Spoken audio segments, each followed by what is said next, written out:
안녕하세요. 위젤라TV 시청하신 여러분들 반갑습니다. 저희 오늘 제이콥님 모시고 새로운 걸 시도해보기로 했어요. 그래서 오늘 이 자리에 모셨습니다. 반갑습니다. 와, 네. 반갑습니다. 네. 어렵게 모셨습니다. 네, 만 2년간 매일 2시간씩 독서와 글쓰기를 꾸준히 한 맞아. 진짜 대단한 거지. 네, 그 사람으로서 네, 여기로 불림을 받고 네. 그래서 그때 뭐 책 얘기하자 그러셔가지고 네. 맞아요. 뭐 책 골라서 책에 대한 얘기를 하자고 하셔가지고 제가 그때 말씀드렸던 게 책 한 권에 대한 얘기보다는 독서에 대한 얘기를 좀 하면 어떻냐 말씀을 드려갖고 제가 거기에 대해서 생각을 좀 해봤거든요. 그래서 기본적으로 이 콘텐츠를 보실 분들은 독서에 관심 있는 분들이겠다. 그럼 그분들이랑 무슨 얘기를 하면 좋을까? 이 생각을 제가 했죠. 그래서 이제 결론을 낸 게 독서에 관심 있는 사람이란 뭔가 성장하고 싶고 삶의 변화를 만들고 싶은 사람들이지 않을까. 이게 저의 생각의 출발이에요. 네. 그래서 이분들이랑 무슨 얘기를 해야 되냐라고 생각했을 때 독서를 내가 왜 해야 되는가? 어떻게 해야 삶의 변화가 생길까? 이런 게 궁금하신 분들께 좀 할 얘기가 있지 않을까? 라고 생각해서 독서를 왜 할까? 네. 독서를 어떻게 할까? 그럼 어떻게 될까? 네. 이렇게 좋네요. 얘기를 좀 준비해봤습니다. 굉장히 세계적인데. 그러니까. 네. 피 맞아요? 다 쓰고 나서 네. 브레인스토밍 하듯이 막 쓰고 나서 마지막에 쓴 게 방금 얘기. 네, 제목이고요. 네. 그래서 어떤 얘기를 할지는 좀 제가 어떤 분들한테 얘기하지? 그분들한테 무슨 얘기를 하면 좋을까? 이런 것들을 가지고서 좀 생각을 좀 정리하다 보니까 요 순서로 얘기하면 되겠네가 돼서 그렇게 얘기를 좀 해보려고 준비했습니다. 네. 그래서 일단은 독서를 왜 할까로 좀 시작을 해보면 좋을 것 같은데 네. 다 독서하시잖아요. 네, 독서를 종종 하죠. 네. 가끔 종종 하는 걸로 하죠. 종종합니다. 네. 독서를 안 하는데 이 채널을 그럼 독서하려고 아니 책을 쉽게 읽으려고. 네. 쉽게 읽으려고. 네. 그러면은 일단 두 분 다 제 독서 프로그램 참여를. 좋네. 농담이고요. 네. 독서를 그럼 왜 하시나 여쭤보고 싶네요. 종종 하신다고 뭐 하고 싶은데 잘 안 되고 있다 이렇게 말씀하시는 것 같아서. 김PD님 바쁘기 전엔 독서 되게 좋아하는 사람이니까. 원래 독서 좋아하셨고. 네, 좋아하고. 네, 저는 원래 책을 만화조차 안 읽던 사람이어서 3학년 3반, 그러니까 30살이 넘고 나서부터 책을 읽기 시작했어요. 근데 그때는 목적성이 있었죠.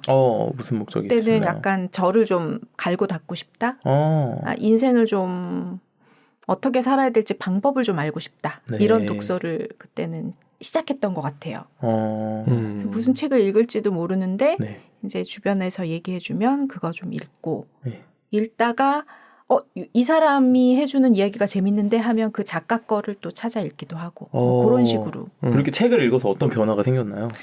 일단은 제가 좀 극N 성향이고 모호하다 보니까 이 발을 땅에 딛고 현실적으로 살질 못하던 사람이라 지금도 역시 약간 발이 떠 있지만 그래도 그 당시에 좀 너무 많이 모호했던 게 인생을 어떻게 사는가 다른 사람들이 일종의 성공한 사람들이 어떻게 살고 있는가에 대한 걸 조금 감을 잡았다고 할까요? 네. 이런 패턴으로 사는구나. 이렇게 열심히 뭔가 책도 읽고 노력하고 인생의 어떤 계단에 성장에 대한 어떤 목표가 있구나. 네. 그런 걸 그때 조금 알게 됐다. 그 정도였던 것 같아요. 네. 그랬네요. 알게 된 것 같다. 네. 네. 김PD님은 독서를 왜 좋아하셨어요? 재밌었는데요. 네. 어떤 재미가 있었나요? 재밌다고 느끼게 된 이유가 뭐에서 재미가 있었던 것 같으세요? 이 책마다 다른 것 같은데 책을 그렇게 많이 어렸을 때 읽었던 편은 아니었고 어렸을 때 읽었던 책이 가장 인상적이었던 게 삼국지군요. 생각해보니까. 책을 읽긴 읽으셨네요. 전 만화만 읽은 줄 알았더니. 왜 그러십니까? 교과서도 읽었고요. 그랬고 대학 들어가서 공대생들이 소설책을 읽는 사람들이 그렇게 흔치는 않을 거예요. 그래서 그러진 못하다가 대학원 졸업할 때 좀 다리를 분질렀는데 맞다. 침대에 누워있는데 친구 녀석이 심심할 거라고 책을 틱 던지고 갔어요. 아, 디바이스가 없는 시절에. 그렇죠. 네. 책밖에 없던 시절에. 네. 근데 책이 한 권이 아니라 3권을 던졌기 때문에 잘 받았어야 됐고요. 무궁화꽃이 피었습니다라는 그 책이었어요. 소설이죠. 네네네. 멈출 수 없는 책이죠. 그렇죠. 굉장히 빠른 속도로 읽고 나서 네. 심심해지더라고요, 갑자기. 그리고 다리를 분지른 상태니까. 네. 그리고 제가 테레비를 오래를 못 봐요. 결정적인 단점이야. 그것보다 머리가 아파요. 오래 보고 있으면. 그래서 그걸 못해서 그 다음으로 집에 보니까 개미라는 책이 있어서 그것도 스톱할 수 없는 책이잖아요. 네. 그래서 그걸 쭉 읽고 뭐 그런 식으로 해서 책이 시작이 된 거죠. 재밌다고 유명한 책들을 보셨네요. 운이 좋았던 거죠. 네. 재미없었던 책이었으면 안 읽었겠죠. 그 다음에는 호기심을 불러일으켜서 네. 이런 내용 궁금하다 저런 내용 궁금하다 하다가 저는 역사책으로 가버렸어요. 그러네. 역사책을 이제 실제 그래서 역사를 워낙 좋아하시고 더 구우시니까 맞아요. 초기 책을 어떻게 보면은 뭔가 시작하시게 된 게 이제 엔터테인으로 시작하신 거네요, 그죠? 그렇죠. 재밌어서 읽은 거예요. 그 독서를 왜 할까? 라고 하면 이렇게 엔터테인으로 하시는 분들이 네. 있으시죠. 맞아요.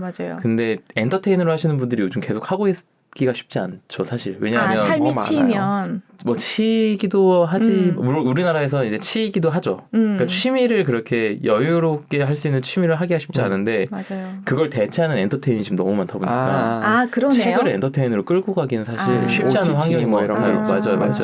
그러니까 그 시절에 친구가 책을 3권 던져주고 간 거는 엔터테인을 주고 간 거지. 그렇죠. 심심하니까 이거 읽어라. 네, 그렇게 보잖아요. 제가 그 김진명님 소설과 베르나르 김진명이다. 네, 그 베르나르 베르베르의 소설 이거 그 두 작가 저도 재밌어서 나오면 책 다 봤던 분이 그 두 작가거든요. 약간 취향이 이렇게 겹치시네. 남자들이 비슷한 부분이 있어요. 그분은 취향 안 타고 다 좋아했어요. 근데 저는 또 달라요. 약간 안 읽히는. 정말요? 네, 역사를 별로 서사를 안 좋아하고. 한국인이 가장 좋아하는 외국인 작가 누군지 아세요? 누구예요? 그게 베르나르 베르베르. 정말요? 저는 알랭드 보통이에요. 물론 그분의 결은 아예 다르죠. 엔터테인이 아니시잖아요. 그쵸. 알랭드 보통은. 엔터테인. 근데 저분은 그게 엔터테인이에요. 네, 그렇죠. 저는 그분 거는 계속 찾아 읽으니까. 그러면은 왜 읽으실까? 그럼 뭔가 깨달음을 줘서 약간 마음에 감동이 와서 약간 이렇게 읽으시는. 초창기에는 목적성. 내가 바뀌고 싶다. 였고 약간 의미를 찾는 쪽. 그쵸. 의미가 중요하시니까. 의미가 있으면은 그 책을 읽는 것 같아요. 보통 책을 왜 읽냐 그러면은 이렇게 약간 좀 엔터테인. 내가 이유가 있어. 이렇게 보시는 분들이 계세요. 네. 이제 그렇게 보시는 분들은 내가 말 그대로 좋아서 읽는 거기 때문에 책 자체가 좋아 이렇게 얘기하시는데 내가 책 자체를 좋아하진 않아. 그런 분들 너무 많지. 근데 책을 읽어야 된다고 하고 맞아요. 그래서 책을 읽고 싶고 책을 어떻게 하면 잘 읽을까? 책이란 걸 내가 그러니까는 이제 우리 사실 그게 아니고서는 책 자체가 좋아서 읽는 분들은 정말 없는 것 같아요. 지금 세대는 그렇지 않나요? 저희 딸을 봐도 그러네요. 그러네요. 좀 그러네요. 그래서 아마 그런 분들이랑 얘기를 하려들면 주변에 진짜 찾기 힘들고, 저는 이제 직장 생활을 10년 남짓 이제 하고, 이제 그렇게 뭐 일을 내 걸 하고 바쁘신 분들과 얘기를 하니까 그런 분들이 책을 읽고 싶은 니즈가 있는 경우들이 있는데, 그분들이 왜 읽냐 그러면은 아까 얘기했던 제가 오늘 이런 분들을 위해 얘기하겠습니다 이런 건데 뭔가 변하고 싶고 뭔가 성장하고 싶고 뭐 이런 니즈가 있으면 이제 보시는 거죠. 근데 그게 아니더라도 일반적으로 독서 왜 해? 라고 하면은 첫 번째로 얘기하는 거는 뒤처질까 봐요. 그 제가 정의란 무엇인가 그 마이클 샌델의 정의란 무엇인가라는 책을 얼마 전에 제 독서 모임 지정도서로 같이 읽었단 말이죠. 그 어려운 책을. 사실 저는 이제 이렇게 얘기하면 좀 재수없어 보이겠지만 저는 그냥 사실을 얘기하자면 저는 그런 철학 관련된 얘기가 재밌어요. 그럴 수 있지. 네, 그래서 그게 관심 있는 주제였고 저는 사실 그 책을 재밌게 봤거든요. 그랬는데 그 독서 모임 그 달에 하고 나서 중간에 중도 포기자가 속출했군요. 네, 속출했을 뿐 아니라 완주를 하신 분이 별로 없었고 그거를 계기로 독서 모임을 쉬신 분들이 좌절을 힘들었구나. 되게 힘든 책이더라고요. 그래서 저는 굉장히 베스트셀러고 많이 팔렸다 그래서 유튜브를 찾아봤어요. 그랬더니 100만 부 팔렸지만 100만 명이 읽지 않았을 책이라는 이런 썸네일들이 막 있더라고요. 그래서 이 책이 되게 재미없고 힘든 책이구나를 비로소 이제 그 독서 모임 하면서 그리고 유튜브 찾아보면서 알게 됐어요. 맞아요. 그럼 그분들은 그걸 왜 샀을까? 서가가 비어서. 남들이 좋대니까 베스트셀러니까. 제가 오늘 독서를 왜 할까에 두 가지 이유로 그걸 말씀하고 드리고 싶어요. 네. 좋네요. 하나는 방금 얘기한 뒤처질까 봐. 베스트셀러로 남들 다 읽는데 나도 한번 읽어봐야 되는 거 아니야? 라는 생각에 샀다가 깨끗하게 꽂아놓는 거죠. 맞아요. 그런 책을 저는 빌려오는 걸 좋아합니다. 네, 그러니까요. 그리고 두 번째, 직접 허영심. 이거 내 입으로 얘기하진 않지만 사실 우리 안에 가지고 있는 욕구가 있어요, 이거예요. 정말. 아주 공감합니다. 네, 인정 욕구인 거죠, 일종의. 네. 지적 허영 때문에 얼마 전에 잃어버린 시간을 찾아서를 완독했잖아요. 13권까지. 재밌어 하면서 읽었어요. 지적 허영만은 아니에요. 저분은 지적 허영만으로 읽을 사람은 아니에요. 갑자기 허영만이라는 만화 작가 이름이 나왔습니다. 네. 그러니까 그 지적 허영이라는 거는 그 대기업 직장인들이나 직급이 올라가는 직장인들한테서 좀 많이 보이는 부분인데 내가 이런 걸 읽었다라는 게 이제 은연중에 녹아나고 이런 것들을 원하고 맞아요. 또 이제 들고 다니고 그 영문판 타임즈 들고 다니는 거랑 똑같은 거죠. 네, 약간 그런 것들 때문에 읽는 분들 되게 많고 그래서 이런 분들은 어떤 현상이 벌어지냐면 그 책을 읽기보다는 책을 일단 구비는 해. 그리고 서머리된 영상을 보죠. 그렇지요. 키워드를 기억하고 있는 거구나. 네, 맞아요. 그 책의 흐름을 내가 읽기에는 너무 부담스럽고 맞아요. 또 그런 분들이 선택하는 책들은 이제 뭐 300-400페이지가 아니라 이제 막 700-800페이지 막 이런 책들을 막 네, 이렇게 되니까 그렇게 서머리를 활용해서 정말 나쁜 방법은 아니라고 생각해요. 다만 이제 왜 읽냐고 했을 때 이게 직접 허영 때문에 읽는다. 그럼 이게 내가 뭔가를 알고 싶어서 보고 막 이런 것보다는 이 책을 알고 싶은 거죠. 그래서 그 책을 아는 사람이 되고 싶은 거죠. 그렇죠. 네, 그렇게 읽는 게 독서의 우리 보통의 이유다. 그럼 우리가 이 책에 대해서 잘 아는 거가 어떤 의미가 있을까라고 생각을 좀 해봐야 돼요. 네. 그 우리가 보통 책에 대해서 안다라는 거는 이 책을 공부하는 거죠. 네네. 이 접근이 무슨 접근이냐면 제가 생각했을 때는 우리가 학창 시절에 교과서 보듯이 네. 우리가 책을 언제 읽었어? 그러면 사실 교과서 시험 보려고 아이는 책을 읽은 적이 없는 거지 학창 시절에. 그러네. 엔터테이너를 읽지 않은 다음에야. 그죠. 그 외에 책을 진짜 뭐 그 교재랑 참고서 읽기도 풀기도 빡빡한 그 시간에 맞아요. 내가 탐구하고 싶은 거를 탐구하기 위해 책을 펼쳐본 경험이 얼마나 될까요? 그걸 할 수 있는 데가 어디냐 하면 대학이에요. 근데 요즘은 대학에서도 그렇게 쉽지 않아요. 취업을 위해서. 네, 맞아요. 네. 그걸 했던 게 저거든요. 제가 그때 그래서 왜 그 소크라테스의 변론이라는 책을 뭐 도서관에서 읽고 뭐 이런 얘기를 들었었잖아요. 재밌어 했구나. 네, 전 재밌게 봤다. 그래서 대학생 때 할 수 있는 게 뭘까라고 생각했을 때 저는 그거라고 생각했어요. 그래서 남들 방학 때 취업 준비할 때 난 도서관 때 책만 봐야지라고 생각했던. 너무 좋다. 생각만 하고 안 했다. 네, 그때 했으면 참 좋겠다. 네, 읽었네. 이 어려운 책을 읽었네. 그게 이제 수업 들으면서 재밌어갖고 이제 수업에 이제 연장선에서 그렇게 한두 권 본 게 다지 방학 때 가갖고 그렇게 책에 빠져 있고 싶었지만 못 해봤다. 네, 그때 빠져 있었으면 지금 삶이 좀 달라졌을 텐데. 그때 빠졌으면 최 사장이 되는 거지. 최 사장? 최 사장. 최 사장분이요. 엄청나게 책 읽은 사람이라서. 지대너비앗의 우리 창시자. 이동시작하기 전에 잠깐 얘기했던 박경철도 같은 케이스잖아요. 맞아요. 중학교 때인가 고등학교 때 학교 도서관들 있잖아요. 네. 그걸 다 읽겠다고 결심하고 다 읽었다고 그러더라고요. 그러니까 그런 사람이 있어. 그러니까 그건 진짜 똘끼 충만한 거지. 그러네. 근데 책, 모든 책 뒤에 써 있는 거기에 내 이름을 남기겠다 이런 거네. 그럼 그렇게 똘끼 충만하게 함으로써 약간 한 획을 그은 거지 인생에서. 맞아. 맞아. 그러니까요. 지금 이렇게 디지털로 전환되기 전에 예전에 책에 다 이렇게 빌려간 그거 막 쓰는 그 카드가 있었잖아요. 네. 거기에 내 이름을 다 쓰겠다 약간 이런 그게 생각이 나네요. 네.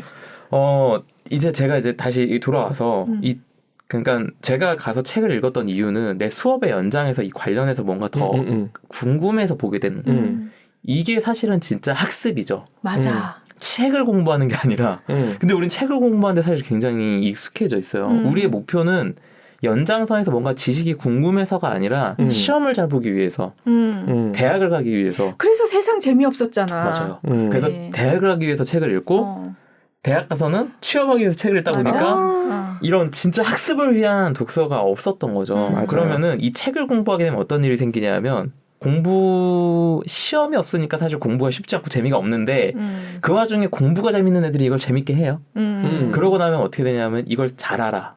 이걸 내 삶에 잘 써먹고 잘 해라고 하면 그건 또 별개인 거야. 그쵸. 다른 문제죠. 완전 별개죠. 네. 그래서 우리가 제가 이제 악기를 하나 다루는데 악기를 잘하는 사람이 있고 잘하는 사람이 있어요.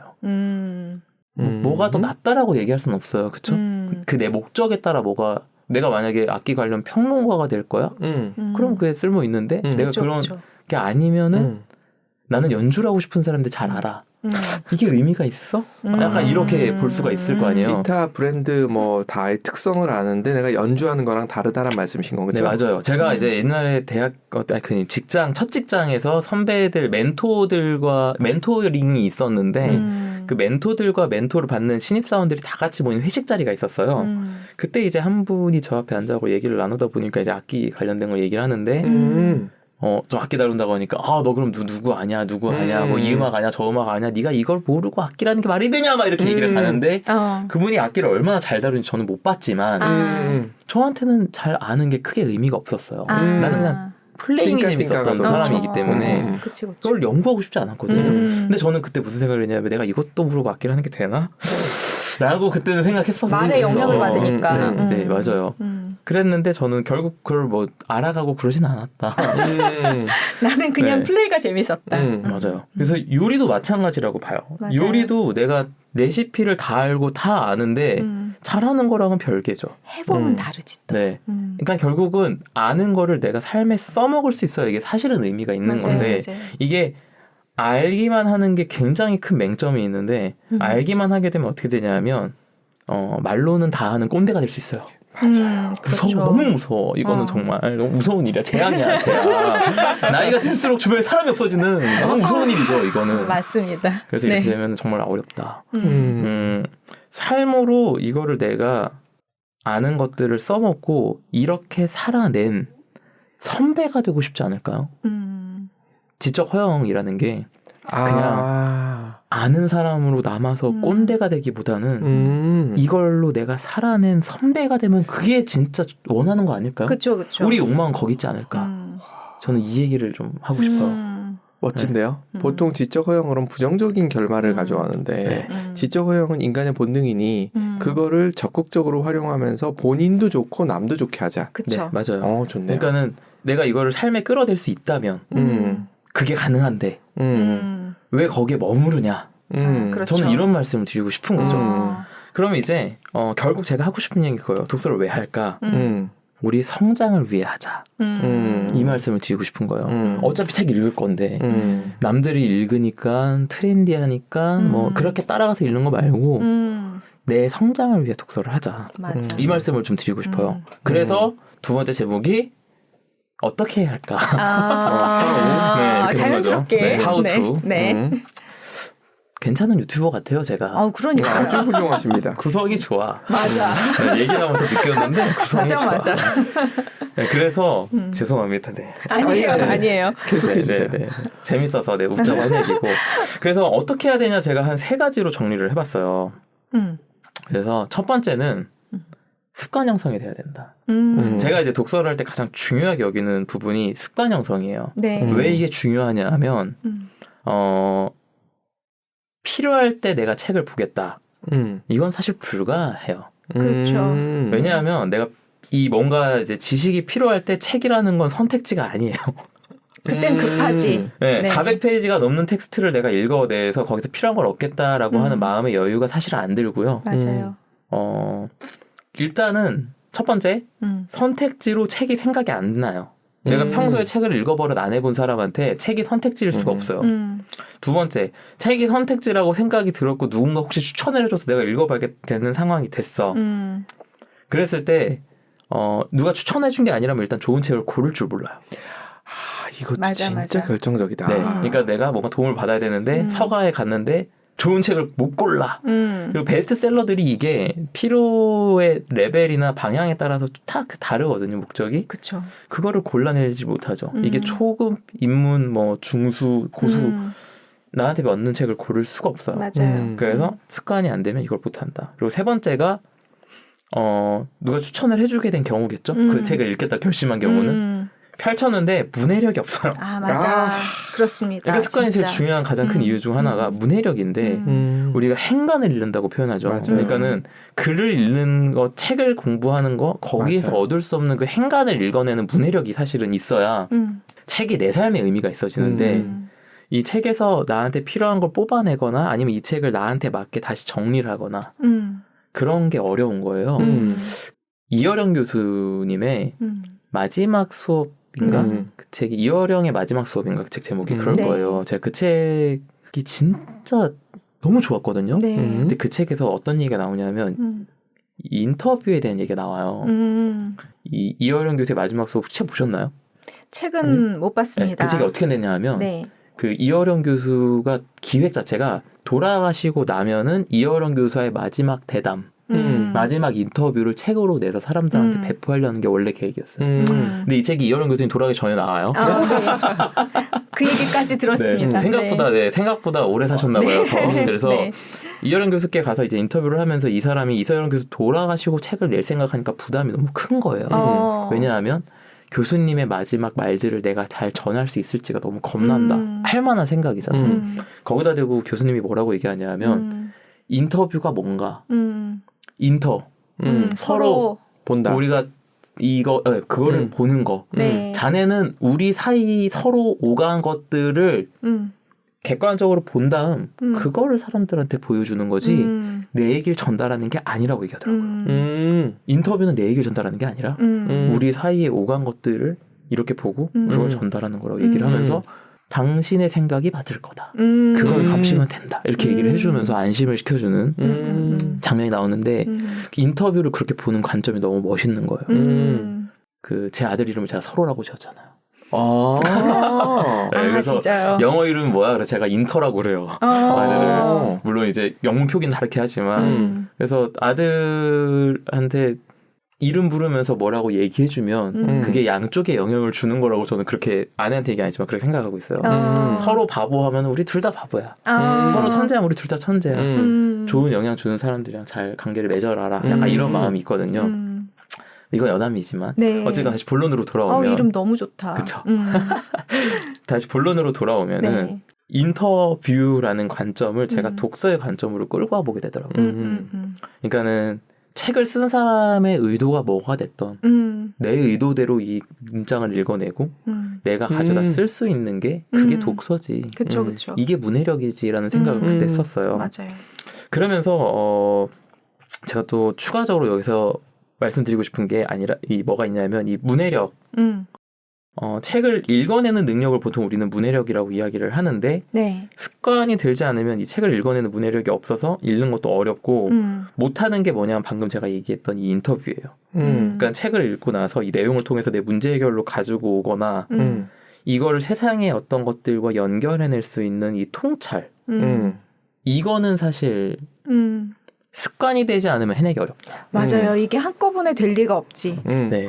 어떤 책 초보자가 어떻게 골라 못 고를 뿐만 아니라 진짜 그 책을 제대로 읽어내는 걸 어떻게 한 페이지 읽고 나면 다음 페이지에서 그 전 페이지가 기억이 안 나는 걸 문해력이 없을 수밖에 없죠. 처음 읽으면.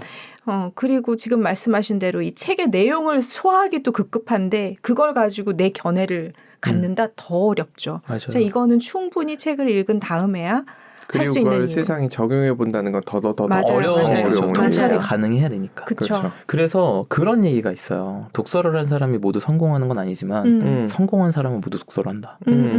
그 이유를 오늘 이제 저도 얘기를 할 건데 어찌됐건 여기까지만 딱 얘기를 하고 이런 것 때문에 습관을 형성하지 않으면 사실 내가 필요할 때 독서하겠다? 이거는 불가하다. 불가하다. 그래서 습관이 필요합니다. 첫 번째, 어떻게 해야 될까? 독서를 해야 된다. 그래서 독서 습관을 만드는 게 어렵잖아요, 보통은. 맞아요. 그래서 독서를 습관으로 만드는 걸 도파민을 활용해서 습관 만드는 법이 있어요. 그거를 제가 지금 얘기 안 하고 이미 130만 넘어가는 조회수로 만들어놓은 영상이 제가 있어서 그걸 보셔라. 링크 주세요. 거기다 걸어놓을게요. 그거 습관을 만들고 싶다 하시면 그 영상을 보시면 아마 도움이 되지 않을까. 그리고 그렇게 습관이 돼야 되는 게 첫 번째라면 두 번째는 뭐냐면 목표가 있어야 돼요. 독서를 할 때 어떻게 해야 되냐? 목표를 가지고 해야 된다. 그러니까는 아까 얘기드렸듯이 이 책을 공부하겠다라고 책을 보는 게 목표는 아니어야 한다는 거죠. 이 책을 공부하는 목표가 아니라 내 목표는 뭐여야 되냐면 내 어떤 문제를 해결하겠다. 혹은 내가 지금 어떤 목표를 가지고 있는데 그걸 달성하겠다. 여기에 내가 도움을 받기 위해 책을 읽겠다가 돼야 된다라는 거죠. 그게 아니고서는 책을 공부하는 거 외에는 모태신앙이지 않습니까? 네네. 그래서 집에 열심히 성경을 읽으시는 저희 어머님이 계신데 네네. 네, 성경을 열심히 읽으시는데 그렇게 안 살아. 도대체 성경에 무슨 얘기가 있기에. 그래서 이게 너무 볼 때마다 제가 이걸 어떻게 받아들여야 될까. 어머님이 그렇다는 건 아닙니다만 네. 교회의 문화가 네. 성경 몇 회 독을 했느냐로 인정을 해주는 문화가 있어요. 통독 몇 회. 네. 그러니까 너 올해 나는 몇 독했다. 이걸로 시상도 하는 게 저희 교회라서 그게 무조건 잘못됐다고는 아니지만.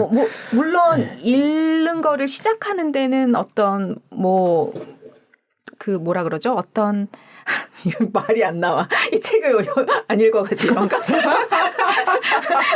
습관을 만드세요. 어떤 스파크를 딱 줄 수 있잖아요. 그런 상이 있으니까 읽어야지. 이건 좋은데 네. 그렇게 읽은 다음에는 그걸 내 삶으로 받아들여야 의미가 있는 거잖아요. 그러니까 이게 사실 되려면요. 아까도 얘기했듯이 내 목표가 있어야 된다는 게 무슨 뜻이냐면 내적 동기로 해야 된다는 뜻이에요. 맞아요. 근데 그때도 말씀드렸지만 내적 동기를 죽이는 두 가지가 있잖아요. 보상과 비교. 근데 우리나라는 모든 교육과 그런 직장에서의 시스템이 이 두 개로 돌아가기 때문에 맞아요. 교회나 이런 데에서도 이거를 하게 만드는 데서 이 두 가지 외에는 다른 창의적인 대안이 없어요. 그렇기 때문에 제가 이거를 원하게 만들어서 하게끔 하는 내적 동기를 만드는 데 저는 굉장히 집중하고 있고 지금 제가 하고 있는 코칭도 거기에 포커스가 되게 가 있거든요. 내적 동기를 찾는 좋은 것 같아요. 네. 그래서 결국은 이 목표가 있어야 된다는 건데 내적 동기로 책을 읽는 거예요. 그러니까는 성경도 내가 네. 제가 괜한 예를 들었어요. 죄송합니다. 목표가 거기에가 있으면 그러니까 네. 대학이 목표가 아니듯이 맞아요. 시험 성적이 목표가 아니듯이 그 보상은 목표가 아니다. 내가 대학을 왜 가고 싶지? 내가 시험을 잘 봐서 뭘 하고 싶지가 있어야 되듯이 성경을 많이 읽어서 내가 어떻게 되고 싶지가 있어야 되는 거죠. 그 목표. 그 목표를 가지고 읽어야 이 책에서의 방금 얘기했던 배움을 내 삶에 끌고 올 수 있는 것 같아요. 내가 어떻게 쓰고 싶다가 있어야 이걸 끌고 오지. 많이 읽는 게 목표인데 거기서 무슨 발견이 있겠어요. 그래서 두 번째는 목표가 있어야 한다. 맞아요. 네. 그래서 내적 동기로 목표를 가지고 읽어야 된다. 쉽지 않다. 그리고 어떤 게 쉽지 않나요? 지금 내적 동기를 찾아야 되는 거잖아요. 그렇죠. 맞아요. 이게 쉽지 않을 것 같아요. 그래서 제이콥님을 만나야 된다. 제이콥님과 함께 코칭을 받으시면 찾을 수 있습니다. 네. 네. 뜻하지 않게 코칭 홍보를 잠깐 하고 넘어가면요. 네. 지금 전찰님이 10월까지 마감이 끝났고. 네. 줄 서시면 됩니다. 네. 코칭이 아니더라도 알 수 있는 법들을 만들어 가려고 좀 준비하고 있습니다. 두 번째는 목표가 있어야 된다. 내적 동기를 발견하는 것까지는 아니더라도 적어도 내가 지금 어떤 문제가 있지 혹은 내가 지금 뭘 이루고 싶어서 책을 읽지 정도는 있어야 된다. 그렇죠. 단순히 유명하니까 지쳐지기 싫으니까 이게 아니라 그건 쉽지 않다. 네, 맞아요. 쉽지 않지만 해야죠. 그걸 제가 이걸 원하는 사람들께는 꼭 이렇게 해드리고 싶다라는 게 제 마음. 세 번째, 글로 정리해야 된다. 이거는 이제 제가 독서랑 글쓰기를 2년간 했다고 말씀드렸듯이 독서만 하는 게 아니라 글쓰기를 같이 해야 되더라고요. 제가 이제 중간에 이만하면은 내가 이거를 이렇게 안 해도 되겠다라고 생각하고 글로 정리하는 걸 안 해봤거든요. 진짜 다 휘발되더라고요. 그쵸. 맞아요. 그래서 글로 이걸 다시 정리해보는 게 되게 중요하다라고 생각했는데 얼마 전에 제가 무슨 영상을 봤어요. 뇌에서 되게 전문 용어들이 막 오가는데 결론은 뭐였냐면 본 거는 이해한 게 아니다.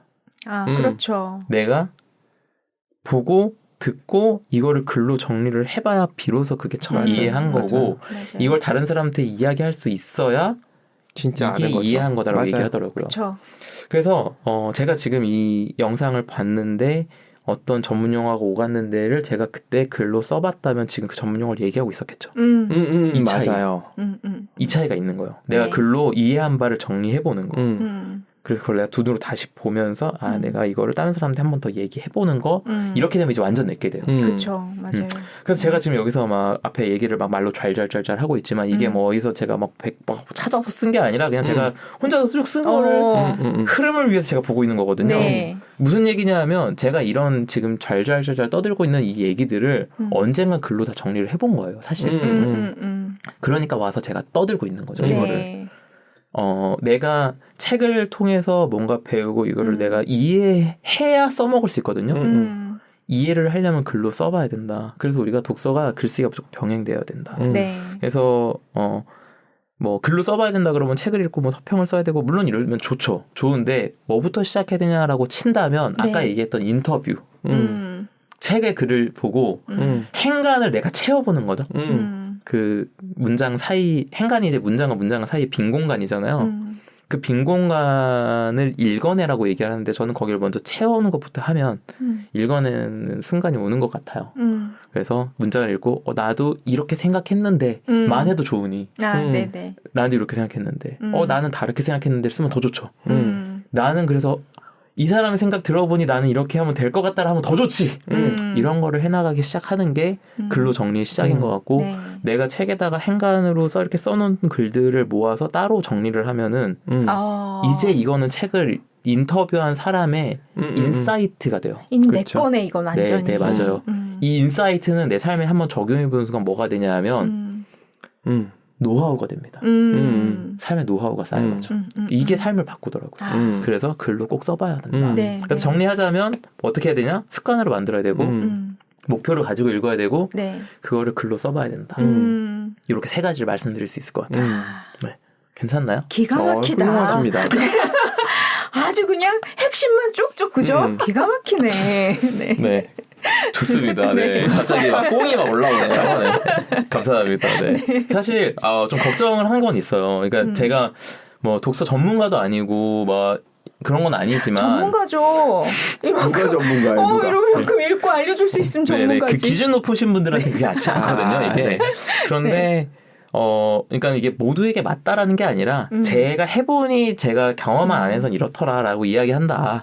이렇게 생각하고 말씀드리고 있어요. 네. 근데 이제 이렇게 동의를 해주시니까 갑자기 이렇게 뽕이 확 차오르면서 이분들께서 이렇게 동의해 주시니까 왜 그러세요? 내가 틀린 얘기는 아닌가 봐. 이런 생각을 해보게 되네.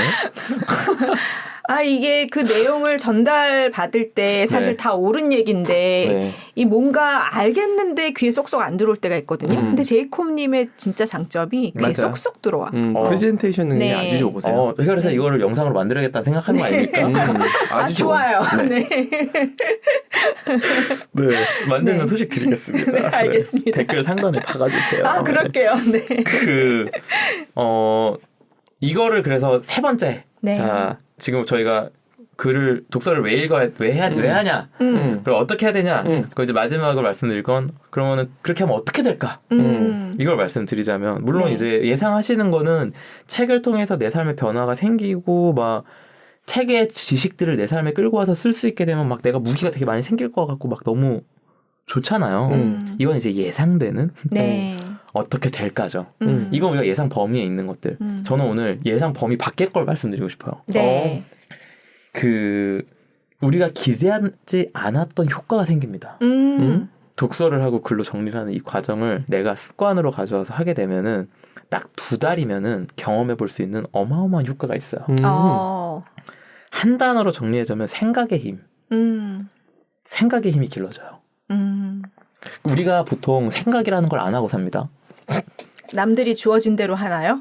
생각이란 거 없이 따라가나요? 제가 조직에 속해 있을 때 물론 제가 있었던 조직이 특수할 수는 있습니다만 다 그래요. 네. 생각하는 거를 싫어해요. 심지어. 네, 맞아요. 누가 네 생각대로 하래? 이게 제일 많이 들었던 얘기. 물론 그분들은 제가 빌런이었어요. 근데 네, 제가 잘했다는 얘기는 하는 건 절대 아니에요. 조직에 속했으면 조직이 원하는 걸 해야지 왜 내 생각대로 해. 그치. 근데 우리가 조직에 속한다면 그렇게 하는 게 맞는 거거든요. 그 안에서 내 생각을 해내야 되는 거지. 그걸 벗어날 생각을 하면 안 되는데 저는 거기 벗어난 생각까지 하니까 문제가 됐던 거죠. 그러면 일반적으로 시키는 거 하는 거에 되게 적응이 많이 되어 있어. 근데 회사에서 원하는 건 창의적 인재야. 되게 모순되죠. 아주 모순이죠. 네, 되게 모순돼요. 그래서 창의적 인재는 결국 거기에서 벗어나거나 거기에서 같이 고여서 썩을 수밖에 없는 운명인 거죠.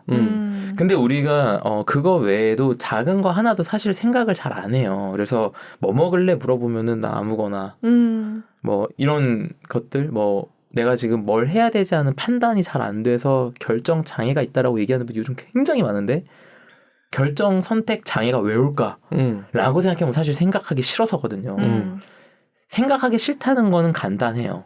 생각할 힘이 없어서예요. 그러니까 우리가 아령을 이렇게 드는 게 힘들잖아요.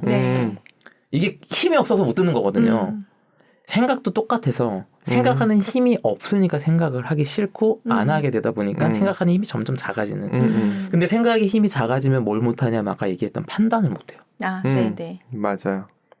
그래서 이걸 딱 뭐가 딱 사건이 생기고 뭔가 이렇게 결정을 해야 될 게 왔을 때 생각의 힘이 이건 이러니까 이렇게 해서 이렇게 해야지 하고 판단을 해내는 생각이 그걸 하게 해주는데 그게 안 되니까 지금은 이제 챗GPT한테 나 이렇게 됐는데 이렇게 그럼 이제 챗GPT가 해주긴 해. 근데 이제 내 삶인지 챗GPT 삶인지 모르겠지만 어쨌든 그 삶을 살면 되지. 근데 그걸마저 쓸 줄 모르면 더 힘들죠. 보통 남한테 맡겨요. 그렇죠. 그러면은 이제 남한테 맡기는 삶이 주체적인 삶인가? 그럼 주체적인 삶이 몰고 올 결과가 뭔가라고 봤을 때 그 삶의 끝에 과연 이 삶이 내가 원하던 삶인가? 행복하다고 했는데 해서 여기 와봤는데 이게 행복이 맞나? 이게 성공이라고 해서 와봤는데 이 성공이 나한테 의미가 있나라는 생각을 결국엔 하게 되는 거죠. 그러면 뭘 해야 될까? 내가 생각하는 성공, 내가 생각했던 행복을 찾아가야지. 그걸 하려면 내가 생각해서 내가 맞다고 판단해서 거길 가야 되는 거예요. 그 힘이 어디서 오냐면 생각하는 힘에서 온다는 거죠. 그래서 책을 읽고 글로 생각을 정리하다 보면 뭐가 되냐 하면 이건 이렇고 저건 저렇구나라는 평소에 내 정리가 생기잖아요. 그렇죠. 이렇게 이걸 읽었을 때 이렇게 생각을 하게 되는 걸 정리를 하다 보면은 내가 글로 안 쓰더라도 뭔가를 정보를 딱 왔을 때 거기에 내 생각이 반응을 해요. 왜냐하면 인터뷰니까. 이게 습관이 되기 시작하면은 세상의 모든 정보들이 나랑 소통을 하기 시작해요. 그냥 받아들이는 게 아니라. 그렇게 되기 시작하면은 이제 어떤 얘기나 이런 것들에 대해서 예전에는 그냥 그렇구나 받아들이는 것들에 전후 맥락을 보기 시작해요. 맞아요. 앞에 이런 게 있었겠구나. 이게 나중에 이렇게 되겠네. 그렇죠. 이거 경험할 때 전 굉장히 놀라웠어요. 어느 날 갑자기 무슨 얘기를 딱 뭐 부고장이 왔다. 전후 맥락을 그냥 저 혼자 생각을 그려보더라고요. 뭐 이런 식인 거예요. 어떤 메시지 하나 왔을 때 이 앞에 무슨 일이 있고 어떤 일이 벌어지겠구나를 맥락을 제가 보기 시작하고 평소에 정리를 하면서 내가 이게 나한테는 맞겠다. 나는 이건 동의하지 않는구나. 왜 동의 안 하지? 나는 이런 거를 중요하게 생각 안 하는구나. 나는 이 반대편을 중요하게 생각하네. 이런 걸 평소에 해놨다 보니까 판단해야 될 순간들에 정리해놨던 걸 가지고 판단을 하기 시작해요. 맞아. 그 데이터가 없으면 판단하기 쉽지 않지. 그래서 우리가 이 판단하는 기준을 가지고 뭐라고 얘기하냐면 가치관이라고 얘기합니다. 가치관. 그리고 그 가치관을 영어로 하면은 마인드셋이에요. 그래서 정의란 무엇인가를 읽고자 하셨군요. 네, 그렇죠. 그래서 정의란 무엇인가가 이것도 여담이지만 철학의 그 사조 큰 이제 줄기 흐름에 대해서 이제 쭉 서양 철학의 흐름을 이제 그 교수가 이야기하면서 그들의 주장의 옳고 그름에 대해서 이야기를 하고 결국 자기 주장을 관철시키는 강의이긴 하더라고요. 그렇죠. 근데 어찌됐건 그거를 통해서 저는 이제 판단할 수 있는 기준들에 대해서 왜 그런 거에 대한 답이 거기 굉장히 많았어요. 그래서 저는 그게 굉장히 재밌었던 거고 평소에 이렇게 내가 이게 맞을까 저게 맞을까 이게 맞을까 아닐까의 기준은 어디 있을까? 그 기준은 내가 원하는 걸까 아닐까 있는 거고 내가 원하는지 아닌지 아는 건 평소에 그런 정리해보면서 내가 이걸 동의하는구나. 내가 이걸 동의하지 않는구나. 이걸 통해서 알 수 있더라고요. 그래서 내가 독서를 하면서 내가 필요한 정보를 얻기 위해서 독서라고 글쓰기를 하더라도 얻어지는 효과는 생각에 힘을 기른다. 이게 나를 주체적으로 선택하는 판단 기준을 만들어준다. 세상을 읽어내는 힘이 생긴다. 그러니까 행간을 읽게 되는 거죠. 왜냐하면 단어 하나를 봤을 때 그 앞뒤 맥락을 나 혼자 생각할 수 있으니까. 이런 것들이 되기 때문에 단순히 정보를 얻고 그것을 내 삶에 녹여내는 것 쓰는 것뿐만 아니라 이거를 쓸 수 있는 활용력 자체가 높아진다라고 볼 수 있는 거죠. 그래서 단순히 책이 쌓인 만큼 내가 뭔가 발전하는 게 아니라 어느 순간부터 스노우볼이 굴러간다고 하죠. 단단하게 뭉쳐진 내 생각의 힘이 얻는 정보들을 엄청 크게 굴릴 수 있는 운용력이 생긴다라고 볼 수 있는 것 같아요. 그래서 제가 처음에 독서랑 글쓰기를 시작할 때 제가 그 전에 했던 경험이라는 거는 저는 제 아이덴티티가 일단 뭐였냐? 실패자. 저는 실패자였어요. 왜? 들어보세요. 직장 생활 힘들었던 거 아시죠? 제 아이덴티티가 뭐였을까요? 전 직장인으로서 실패한 사람이었어요. 그래서 제 직장 벗어나려고 뭘 했냐? 부업을 했죠. 다 실패. 부업도 실패. 그럼 나는 직장 생활도 못해 사업도 못해 난 뭘 할 수 있을까? 나는 아무것도 할 수 없는 사람이더라고요. 그 얘기 들었던 대학 생활에 내가 뭘 했건 그건 이미 의미가 없고. 그게 저는 너무 큰데 와 젊을 때 그런 걸 막 다 해봤구나. 되게 멋있다 그런 생각을 했는데 그런데 아이덴티티가 그러셨다. 네 맞아요. 왜냐하면 저는 나의 사람들이 저한테 너는 왜 이렇게 하냐고 막 그랬을 때 왜 이렇게 하느냐 받고 더블로 내가 너 자책까지 했어. 그치. 네, 그러니까 저는 이제 자존감이 바닥에 붙어서 밟히다 못해 그 까맣게 점처럼 된 그런 껌 있죠. 껌인지도 몰라 이게 그냥 까만 점이지 바닥에. 제 자존감은 그거였어요. 그러다 보니까 제 아이덴티티가 실패자.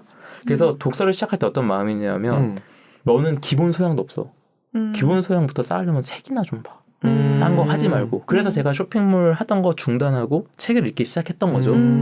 근데 이제 그 책을 읽다가 그런 걸 본 거죠. 2년간 꾸준히 매일 2시간씩 하면은 뭘 해도 실패를 안 하는데 어떤 분야든 20권만 읽으면 상위 1%래. 왜? 그렇게 한 사람이 없으니까. 그건 맞아. 근데 이 말들이 저한테 마지막 내가 잡을 수 있는 마지막 희망이다라고 생각했어요. 이거 외엔 방법이 없어 보이는. 그래서 해봤더니 제가 느낀 거는 이런 생각하는 힘이 길러지고 판단력이 좋아지고 이게 내 삶에 다른 선택들을 하게 만들어줘요. 안 하던 선택들. 그리고 그 선택을 했을 때 그 선택에 필요한 것들을 학습하게 해줘요. 그러게 독서가 삶을 바꾸는 힘이 되어주더라. 그 원리를 저는 나름 깨치게 된 거죠. 네. 그래서 여기 와서 오늘 이렇게 제가 알게 된 것들을 이야기를 하게 되는 시간이 생긴 것 같습니다. 맞아요. 네. 진짜 제일 가성비 좋은 툴인 것 같아요. 맞아요. 지금 얘기 들으면서 저희 머릿속에 막 수많은 것들이 같이 굴러갔는데 그 책으로 시작할 수 있는 꿀 빠는 것 같은 그거가 책이잖아요. 네. 근데 그 책 얘기를 해주시니까 다른 것에서도 그 똑같은 예제들이 막 돌아가는 거예요. 지금 제가 건축에 꽂혀 있잖아요. 그러다 보니까 그러네요. 아무것도 모를 때 이 얘기 들으면 그게 맞는 것 같고 저 얘기 들으면 그게 맞는 것 같고 맞죠. 막 이거 다 막 하나하나 다 새롭고 나만 바보 같고 막 그러다가 이게 조금씩 알게 되니까 조금 연결이 되고 이 연결된 것으로 이제 내가 생각을 굴려서 뭔가를 판단하거나 선택할 수 있게 되고 그다음에 그걸 조합하고 운영하고 내가 다른 사람을 설득하는 것까지 할 수 있게 되면은 내가 그 집을 성공적으로 지을 수 있는 건데 그렇지 않고 남들만 따라가고 남 얘기만 하다가 이제 시작해버리면 그 집이 제대로 지어질 리가 없거든요. 맞아요. 비세요. 네. 네? 비가 샌다고요. 그렇게 지으면. 네. 그렇죠. 그래서 저는 이것도 여담인데 네. 그때 우리가 지식이 없을 때 흩날리잖아요. 네. 뭐가 맞는지 판단이 안 되잖아요. 맞아요. 그때 우리가 믿을 수 있는 건 딱 하나인 것 같아요. 직감. 그러니까 내가 말로 설명할 수 없지만 왠지 저거는 아니야라고 하면은 그때는 내가 지식이 없을 땐 감을 믿어주는 게 맞는 것 같아요. 맞아요. 네, 그 생각이 들고 방금 지금 가성비 얘기 하셨잖아요. 그래서 이제 가성비 얘기를 좀 추가적으로 좀 하면 좋겠다 싶은데 네. 가성비라는 거는 뭘 추구하는 거냐면 사실 효율을 추구하는 거거든요. 효율이라는 건 생산성이라는 단어랑 연결이 되잖아요. 우리가 생산성과 효율을 위해서 추구할 때 가성비라는 얘기를 쓰죠. 근데 역설적으로 책은 가성비가 떨어져요. 그러니까 생산성과 효율이 사실 되게 떨어져요. 그래요? 왜냐하면 시간의 투입이 많아야 되거든요. 초기에. 그래요? 특히 초기에. 아까 얘기했던 운영 체제를 갖추기 전에는 이게 그렇죠, 삶에 그렇죠. 변화를 만들어주지 않아요. 그렇죠. 굉장히 역설적으로. 사람들이 그런 생각을 하긴 하겠네요. 책을 읽으면 바뀐다며. 나 책 한 권, 두 권, 세 권, 10권 읽었는데 내 인생 왜 안 바뀌어? 맞아요. 이럴 수 있겠네요. 그분들을 위한 내용을 오늘 준비해온 건데 네. 그러니까 책을 많이 읽고 오래 읽었음에도 변화가 없다면 그거는 어찌 보면 가성비 혹은 뭔가 그 아까 얘기했던 허영이라던가 이래서 읽은 거지 내 목표를 가지고 생각을 정리해 본 적이 없는 거다라고 저는 생각하는데 지금 우리 시대가 어떤 시대냐면 효율과 생산성 중심으로 성장해버린 시대를 살고 있잖아요. 새로 나오는 디바이스들이 다 여기에 도움을 주는 것들을 계속해서 만들어내고 네. 어플에서도 그 카테고리 그러니까 생산성 카테고리 그런 것들이 있고 저도 그런 것들 좋아서 잘 써요. 근데 이런 것들이 오히려 책이랑 멀어지게 하는 건 맞더라고요. 왜냐하면 책이라는 거는 내가 완전히 세상과 분리되어서 시간과 공간을 뚝 떼어내서 읽으면서 내 생각을 하고 정리를 해봐야 되거든요. 이게 생산성 효율 관점에서 굉장히 어려운 일이에요. 그런데 저는 또 어떤 생각을 하게 되냐면 그렇다면 다른 거는 뭐가 생산성이 있어? 뭔가 했을 때 사실 주식 거래를 한다. 네네.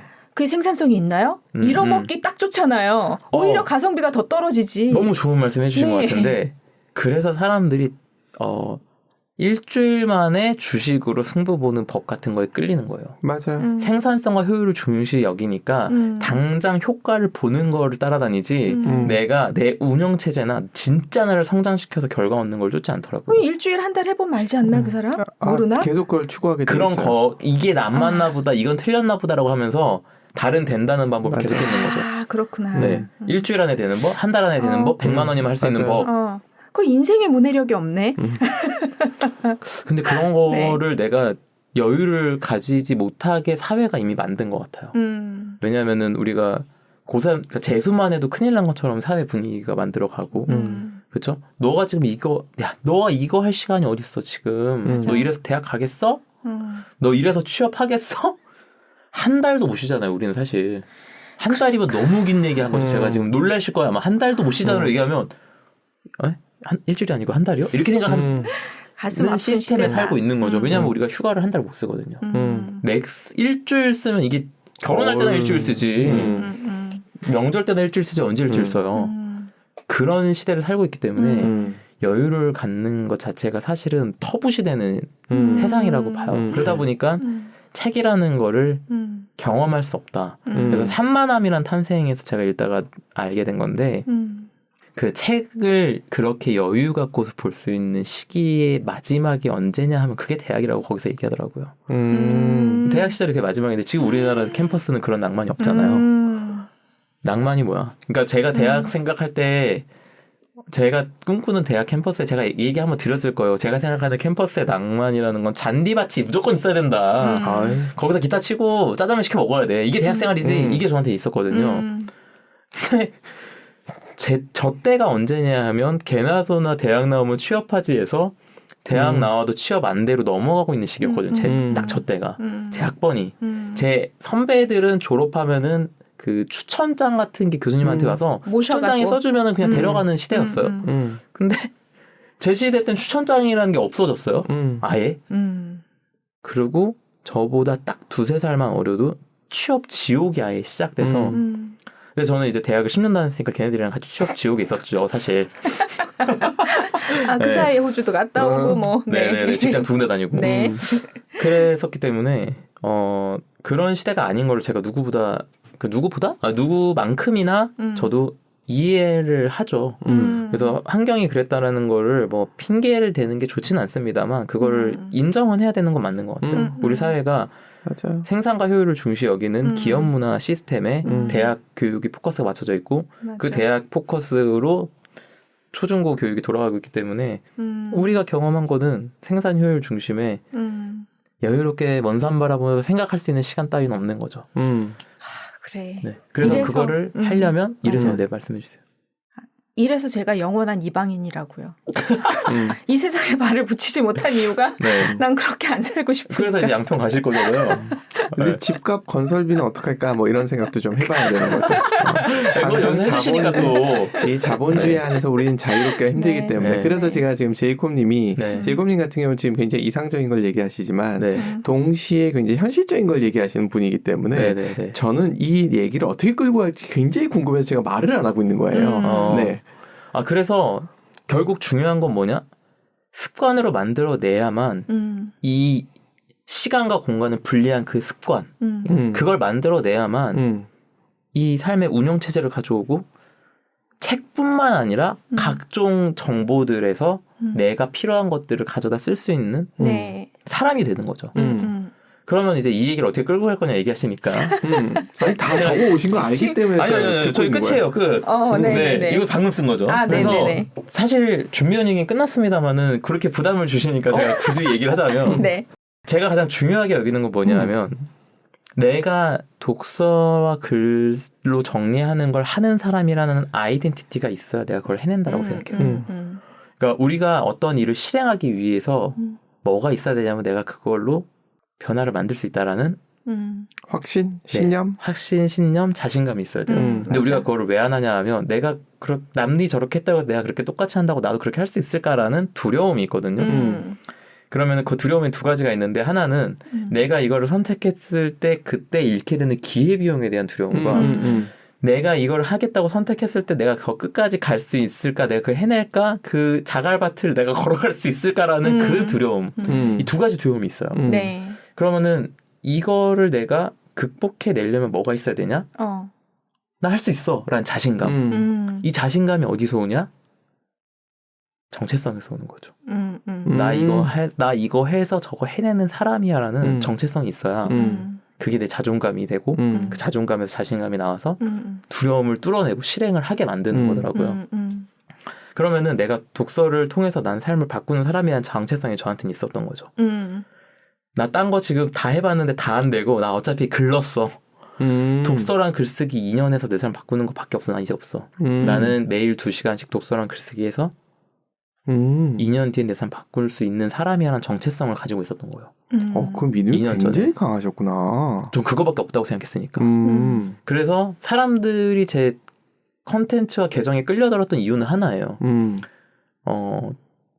독서랑 글쓰기로 평범한 직장인이 독서랑 글쓰기로 월소득 1,000만 원 만들겠다고 허황된 얘기 써놨어. 근데 그 허황된 얘기 써놓고서 매일 아침 7시에 독서하는 사진이 올라오는 거예요. 전 그거 보고 왔다고 생각해요. 그리고 저는 그거를 해서 이런 변화를 알게 됐고 이런 변화가 있더라. 2달만 해봐라. 라고 얘기하고 싶었던 거죠. 그래서 그거를 2시간은 사실 쉽지가 않은데 내가 이 정체성을 가지고 있으면 단 5분이라도 오늘 하려고 해요. 맞아요. 그래서 저도 2년간 매일 2시간씩 독서랑 글쓰기 했다고 했지만 2시간 못 채우는 날이 얼마나 많겠습니까? 그럴 수 있죠. 하지만 이 정체성을 잃지 않았던 거죠. 그렇게 쭉 연속성 있게 끌고 오다 보니까 우리가 학습이라고 하는 거는 배울 학, 익힐 습이라는 단어로 구성되어 있잖아요. 우리는 배우는 거에서 끝날 때가 너무 많아요. 맞아요. 책을 한 걸 읽는다는 건 배우는 걸로 끝나는 거거든요. 그렇죠. 근데 그거를 내가 습이 되려면 아까 그 얘기했던 1년의 그 과정들이 있어야 되는 거예요. 맞아. 그래서 이 습이 되려면 내가 습관으로 만들어서 운영 능력을 길러야 되고 그렇게 되려면 습관이 먼저 있어야 되고 습관이 있으려면 정체성이 먼저 확립된 다음에 그 시간을 만들어서 그 시간엔 그거를 해야 되는 거죠. 그러면은 하루에 5분도 좋고 10분도 좋으니까 내가 언제 그거 할 수 있지? 내 하루 스케줄을 보고 그거를 해낼 수 있는 시간에 그거를 시작하는 거. 내일도 모레도. 그리고 그거를 꾸준히 끌고 갈 수 있게 하는 거. 이 습관 만드는 거의 시작은 그 시간과 정체성 여기서 출발한다. 그렇게 딱 말씀드릴 수 있을 것 같고요. 그 얘기가 아까 얘기 드렸던 그 130만 뷰의 영상에 다 네. 여기다 넣어놓겠습니다. 네, 있다라고 말씀드리면서 결국에는 중요한 거는 시작은 습관인 것 같고 그 습관이 나를 변화시킬 거라는 믿음이 있어야 되는 것 같다. 네, 그렇게 정리할 수가 있겠네요. 네, 맞아요. 그러네요. 오늘 너무 멋진 이야기를 이렇게 단숨에 정리를 깔끔하게 일필휘지하듯이 그러니까 끊기지 않고 네네. 왜냐하면 제가 챌린지를 되게 여러 번 했고 지금도 독서 모임을 운영하고 있잖아요. 이런 얘기를 진짜 많이 했어요. 진짜 많이 했어요. 그러다 보니까 완전 내 거죠 이제. 네네 제 노하우가 지금 여기 있는 거죠. 이렇게 인사이트가 됐었었고 알려드리는 여러 시행착오 또 있었을 거 아니에요. 그런 걸 통해서 제 현재 노하우는 딱 오늘 알려드리는 게 요만큼인 것 같아요. 네, 그 안에 얼마나 많은 게 농축되어 있는지 느낄 수 있는 시간이어서 네, 좋았습니다. 네. 더 가까이 느끼고 싶은 분은 독서 모임에 네. 독서 모임도 여기다 넣을까요? 링크 좀 주세요. 링크 여기 넣고요. 네. 네, 알겠습니다. 네. 10월 모집이 이제 내일 모레면 끝나서 11월 모집부터 하시면 될 것 같습니다. 네, 감사합니다. 함께 해주시면 감사하겠습니다. 네. 수고하셨습니다. 네, 감사합니다. 감사합니다. 수고하셨습니다.